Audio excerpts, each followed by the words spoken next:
Two entrepreneurs just revealed they've spent over $1 million on their website and that it's currently costing them $132,000 a year to run. You've heard that correct. And when they said this during their pitch to 5 multimillionaires on Dragon's Den, every single judge was shocked. Watch this clip. I only spent on the website probably around 800,000. You spent £800,000 on a website with ongoing costs of £100,000 a year. These were experts that advised us to do Of that. course they were. Within 24 hours, this clip went viral all over the world. Thousands of marketers and business owners in the comment sections were debating whether or not this website was a scam or if the fees were justified. So I decided to investigate this myself. As someone who runs a web design agency and has built over 200 websites for clients, I analyzed their actual website to see whether these fees were justified or whether it was an actual scam. Also, as a business owner myself, I completely understand that the number one fear amongst companies is wasting money. So stick around to the end of the episode, because after we uncover whether or not this website was a scam, I'm going to go over all the most important things you need to know so that you don't get scammed when buying a website. And while a lot of business owners might not think these lessons apply to them, I can assure you that literally every single business owner I've met with, clients, prospects, whatever, I've had at least one horrible experience working with a marketer or a web designer in the past. And so in this video, I want to help you avoid that. Part number 1, did they get scammed? The company behind this viral moment is called Rehome. As shown on their website, this company sells quality kitchens, bedrooms, bathrooms, and appliances. So essentially, they run an e-commerce business. According to the founders on Dragon's Den, the business is already doing about 2 million euros per year. And these two founders went onto the show seeking 100,000 euros for 5% equity in their company. They ended up securing a deal with Deborah Medin, which converted over to USD, I think she's worth somewhere between $60 and $70 million.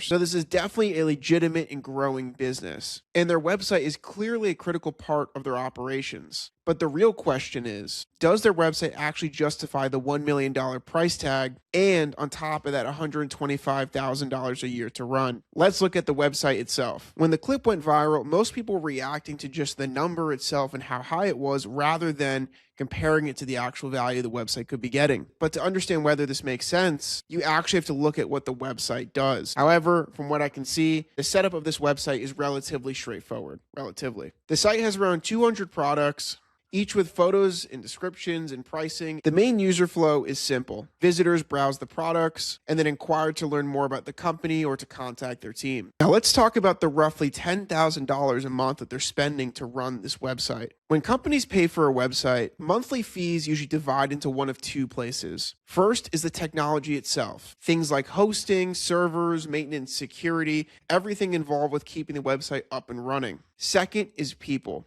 This could be developers, designers, any sort of labor that goes into actually making the website. Now, in relation to the infrastructure, the website is built on a platform, Magento, which is an enterprise level system. But even with Magento, a software that definitely can be expensive, I would estimate, depending on the traffic, in which I can't see everything from the outside in, that this website would cost somewhere between $2,000 and $5,000 a month to run, which is still a very large gap from the $10,000 range that they had suggested. Now, on the other side of that fee is the people aspect I had mentioned. As an example, this gap between $5,000 and $10,000 or $2,000 and $10,000 in monthly fees could be explained by the content updates that, let's say, they have their developers going in and changing products every single day or whatever the case may be. But for a business like this with around 200 products and given their specific industry, I don't think that they're going to have someone on staff changing products every single day. So I'm not sure that they're paying a lot of fees for content updates, which is usually where a lot of the monthly fees add up in, rather than the infrastructure costs. So while $125,000 a year isn't impossible, I still don't really think I can justify these fees, especially given their company size and the functionality of the website. There's nothing inherently wrong with a website that expensive. And in fact, for some companies, that's actually pretty cheap. But usually in that sort of price range, you're going to have enterprise level companies far beyond 2 million a year that are needing really complex functionality, all these other systems that go along besides what they have built. Instead, they probably could have used Shopify Plus or anything else to save a lot more money. But again, they're consultants and I recommend that, which we're going to get into in a second. Overall, between the upfront large cost and the $125,000 a year to run, I would say that they are definitely not getting their money's worth, and that I would border it on a scam. Now, as promised, I want to provide some guidance to business owners who see this large price tag, who don't want to get scammed and want to learn best practices. If you watch the second half of the Dragon's Den clip, the founders explain why they went through and actually paid for these expensive services. They said they were told to do so by the experts. Unfortunately, this is a very common mistake that goes on, not just in marketing, but in every other industry. And so I really want to highlight this. I call it the consulting trap. It usually starts like this. A business owner says, I need help with marketing. So what do? They go out there and hire a marketing consultant, or even worse, they hire a business coach or consultant. There isn't inherently anything wrong with that, but hear me out. The problem with hiring that sort of role is that marketing is not just one thing. It's actually made up of dozens and dozens of specialties and skills that you have to learn to be good at all the aspects of marketing. There's websites, there's paid ads, there's SEO, there's branding, there's email marketing, there's direct mail, there's social media. There's endless amounts of things to be good at in marketing that it would be impossible for one guy or a small team to be able to learn all these things. On top of that, in marketing compared to anything else, the landscape changes every single day.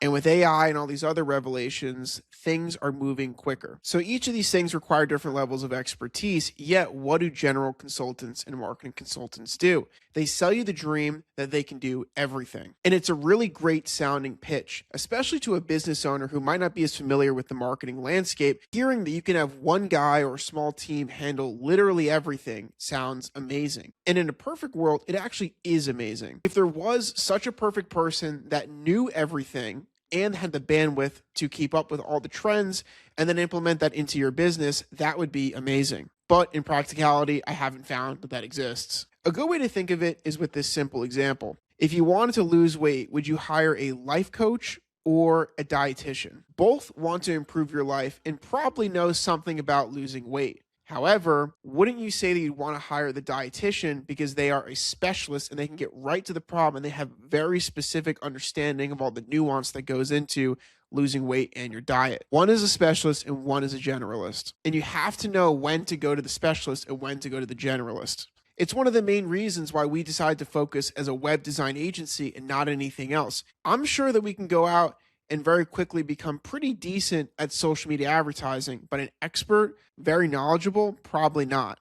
There's just simply too much nuance in every area of marketing to do everything well. So the real lesson of what happened on this episode of Dragon's Den is to be far more specific with the problem you have and who and what you have to hire to solve it. If you need help with strategy, then go out there and look for someone who's amazing at strategy. For example, there's a ton of fractional CMOs we work with whose entire role is to go into a business, conduct an audit, and decide which area they need to actually hire a specialist for. And if they ever discover in their research that they need website help, they'll bring us in as website experts. But when general consultants who can claim to do everything say, we realize that you need a website, but we're actually going to do that for you as well, that's when problems arise. A, the likely case scenario is the website is not going to be good or what you need, and B, you're going to be overpaying for that solution. The more clearly you define the area that you need help with, in my experience, the greater likelihood chance that you're not going to overpay for any sort of services, and the service provider will actually help you solve the problem. And if you avoid this mistake in your business, I've seen it save thousands of dollars in